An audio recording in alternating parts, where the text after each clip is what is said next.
Listen, the average American, they spend about $157 a month on their phone bill. Meanwhile, me, well, I've spent $15 a month for the better part of 5 years now.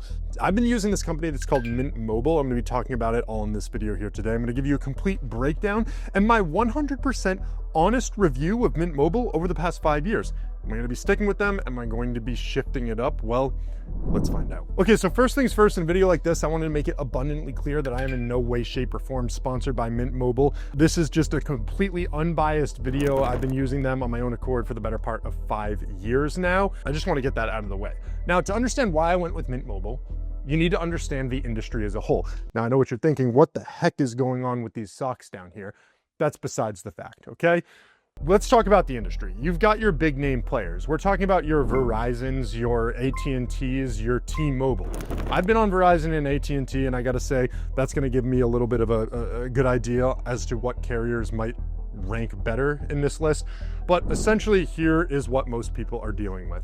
You're somebody who is shelling out way more money than you want to for your phone plan, and you're dropping calls, you're in dead spots, you're missing text messages, and trust me, I know because I've been there. I was a broke, emphasis on the broke, college student paying about $80 every single month for one single phone plan. This was like a financial ruin to me back in the day.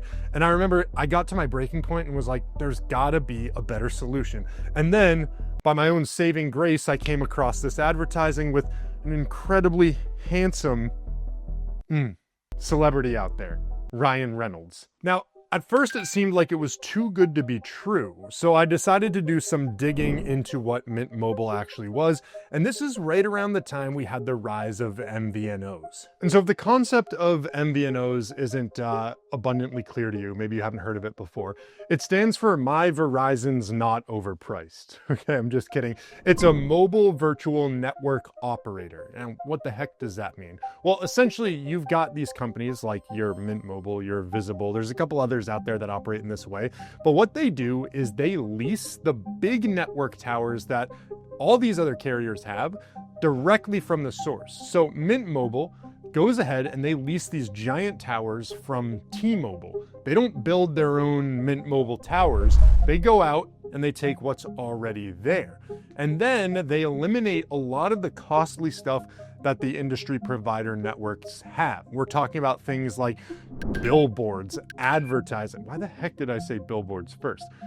Advertising, their marketing teams, their physical locations and stores that they use to sell phones and plans, things like that. If you look at someone like Mint Mobile, well, it's entirely virtual and you're eliminating so many costly functions of the business that they can now charge way less money. So now that you have these MVNOs like Mint Mobile that aren't paying the traditional costs associated with, being a competitor in this industry, they're able to pass that cost savings on to you, the customer. And so they have plans that range from 5 gigabytes a month at $15 a month to unlimited, which is going to be $30 a month. Or they have insane intro pricings that you can take advantage of when you're just signing up for the first time. That's besides the fact because you might not be sold on the MVNO, on Mint Mobile in general. So I thought I would give a little bit of context on my experience with them over the past 5 years. Real quick, I just want to talk about some of the drawbacks that you hit with using an MVNO. So obviously because you're leasing the towers at times where there is a really high volume of people using that same tower or in the area that you're in, you don't have the utmost priority for the highest speeds. So you can actually be throttled if you're in like a super high usage area. And I gotta be honest with you, I live in New Hampshire, and in the 5 years I've had this cell phone plan and I've been traveling, I have not once ever noticed this happen to me. I'm also not somebody who's like constantly on my phone trying to do these different things, but that's not something that turned me off to the idea.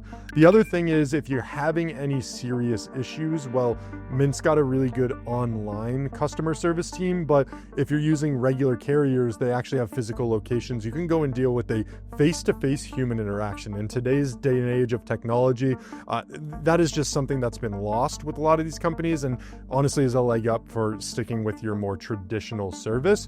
But to be honest with you, in the 5 years again that I've used Mint Mobile, the only time I ever needed to get in touch with the customer service was at the very beginning when I was setting up my plan for the very first time, and I was porting over my number from Verizon into Mint Mobile, and I had entered the wrong code. They got it resolved almost immediately, and so my only interaction with them has been, well, relatively positive.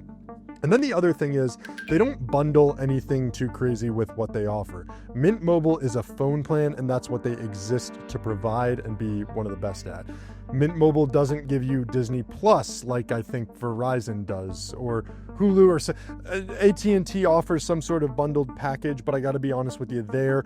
While I do spend on Spotify and on Netflix, the cost savings that I've, had from not paying for a full-on phone plan has far outweighed the benefits of those free services that they're tacking on, really just masking the charge for you. So that's just something to consider as well. Oh yeah, and then I forgot to mention that the unlimited plan on Mint Mobile, they actually cap it at 35 gigabytes for high-speed usage, and then they might throttle you at times where, again, it's just crowded. There's a lot of usage on the network, but that's not something that I've run into. In fact, there's a study done that looked at how many people pay for the unlimited phone plans from every carrier out there, and it found that 76% of the people that are paying for unlimited use less than 15 gigabytes of data every single month. So they're actually getting robbed blind when you think about it.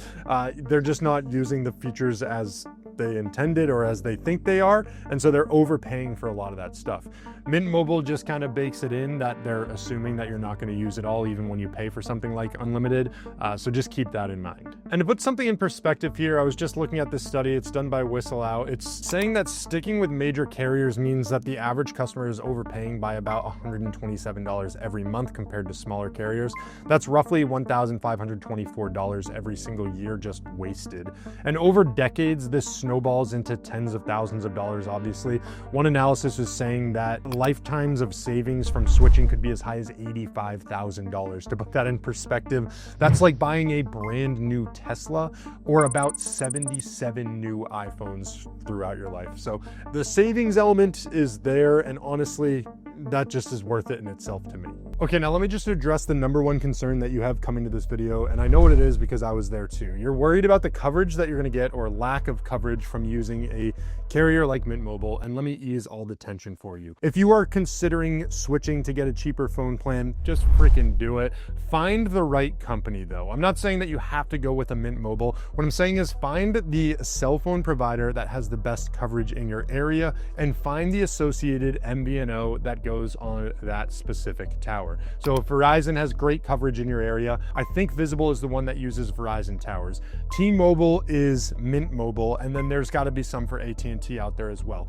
Find whatever that is and just bite the bullet, do it. Switch your number over into that company. I would say go for it and try it out. Worst case scenario is you don't love the service and you switch back. It's no sweat off your back, and oftentimes companies will incentivize you to come back to them in the future. But I remember the hesitations. I think I put off switching the company for many, many months, if not close to a year. After I did it, I actually noticed an increase in my service because I didn't really even consider that other cell phone towers in my area would provide better service. It was kind of stupid at the time, but I switched from Verizon over to Mint Mobile and my coverage went up. There is literally one dead spot in the area kind of near me when I drive to basketballs on Monday nights where I've experienced any sort of lost call. And I know exactly where that is when I'm on the phone with my mom, because I call her every Monday that I go to basketball. I usually am hitting that area. I give her the heads up, but it doesn't always drop. And sometimes I just power right through and there's no issues whatsoever. Aside from that, no issues with Mint on my end, and I would just say that the hesitation is going to cost you far more than just biting the bullet, trying it out, and if you don't like it, switching back. They also do offer some free trials to them where they give you a set amount of minutes that you can talk on the phone with and texting that you can do just to test it out. But again, with iPhones, the cool thing is I'm always on the internet. You can make phone calls and text over, iMessage, use FaceTime, do all these different things. So the reality is a lot of times, especially for me working from home too, I don't actually need the features that your traditional phone offers, and so many people fall in that same boat. But trust me, that's the one hesitation. If there's anything else, like leave comments, ask any questions that you have. I try to get back to every single person that leaves a comment, but at the end of the day, you got to try it out and make sure you thank me when you do. So appreciate you for checking out this video. If you took anything away, leave a like. Thank you, and go save some money.